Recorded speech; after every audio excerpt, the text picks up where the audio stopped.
Pulun azsa hiç bakma giren. Bakma giren. Hublat getirmiştin veya bırakara koyduk onu. Hublat saat. Aziz dostlar, gösterin hublatı zahmet olmasa. Ama 200 azayın.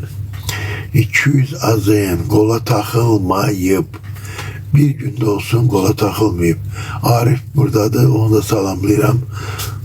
Ulduzlu Ariyent var. Neçeden lazım da onu da yaz. Bakın bu saat kola takılmayıp. Bir dakika olsun kola takılmayıp. Hublot'ta aziz dostlar. Bakın arkasına qəti kola takılmayıp. Kıymeti 200 azayın. 200 azayın. Kim bunu almak istiyorsa Zaur'un kartına, WhatsApp'ına yazsın. Pulu vursun karta. İndi bu dakika getirelim maşınla. Hara dese ora. Naviforce var bende. Naviforce. Buyurun.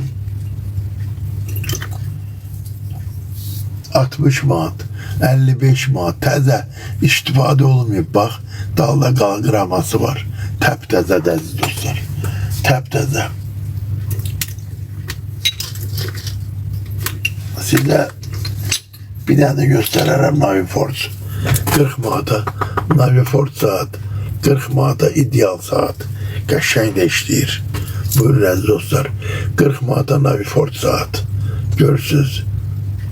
Bəli, bəli. Hamilton'u veririm sana. Hamilton'u 2000'e veririm. 2000'e. 2000 manata orijinal Hamilton'u veririm sana. Yığıştırmışıq.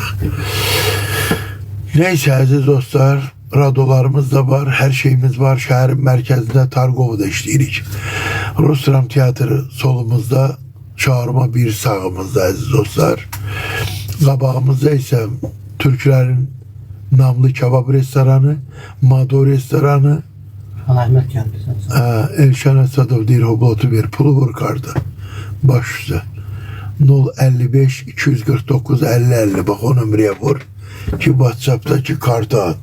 O sene kartı atandan sonra sen inşallah pulu vurursan saat gelir bağlanır senin koluna.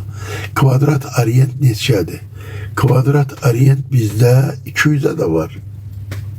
250'ye de var. Yani bakır onun təzəliyinə. Söhbət oradan gedir. Bir de 200'e burada var Kvadrat Orient. Ben bunu veririm sana. Təp-təzədir. 200 azayına veririm bu saati. Təp-təzədir bak. 200 azayına. Saatlerimiz çok aziz dostlar. 14.300'e kalktı. Aziz dostlar, Xan Əhməd buradadır, onu da salamlayıram. Bir dakika. Brilliant Garden saati değil. Brilliant Garden saat suya davamlıdır mı? Bəli. O sarını deyir. Bəli. Əlbəttə. Da gedib dənizə çimmək yox, əlvi yox, elə onun vecinə deyil. 250 manatdır. Yəni kimə lazım olsa 055 249 50 50 ilə əlaqə saxlayın əziz dostlar. Sarı təp-təzə qola taxılmayıb. Görün necə saxlayırlar, cəmaat halal olsun. Belə bir Rolex'e kim istəsə 150 azayını ala bilər əziz dostlar. 150 azayına təp-təzə karabka ilə bir yerdə pasportu 150 azayına Rolex'i ala bilərsiniz. Əziz dostlar, Zaur neyniyək? Elə bilən bəsin. Səbir olmuyor. Yazırlar ha. Premium olan gösterin, zahmet olmaz. 5 yıldızlı premium olan Orient'i gösterin. 5 yıldız. 5 yıldız Orient'i ben görmemişim hayatımda. Sizce gösterim 10 sene. 3 taneden artık olmurak. Ben görmemişim. Değil. 1 saat 39 dakikada biz efirdeyiz. Bir defa 3 saat efirde olmuşuz. Yadında da var. 3 saat neçə dakika. Çünkü her gün aziz dostlar bu veriliş YouTube'a koyulur. YouTube'a. Bayında akşam hazırlanacak. Səhər tezdən durasınız ki YouTube'dadır. Bak hemen bu veriliş qabağında tarihi 24'dür. Belə də aziz dostlar.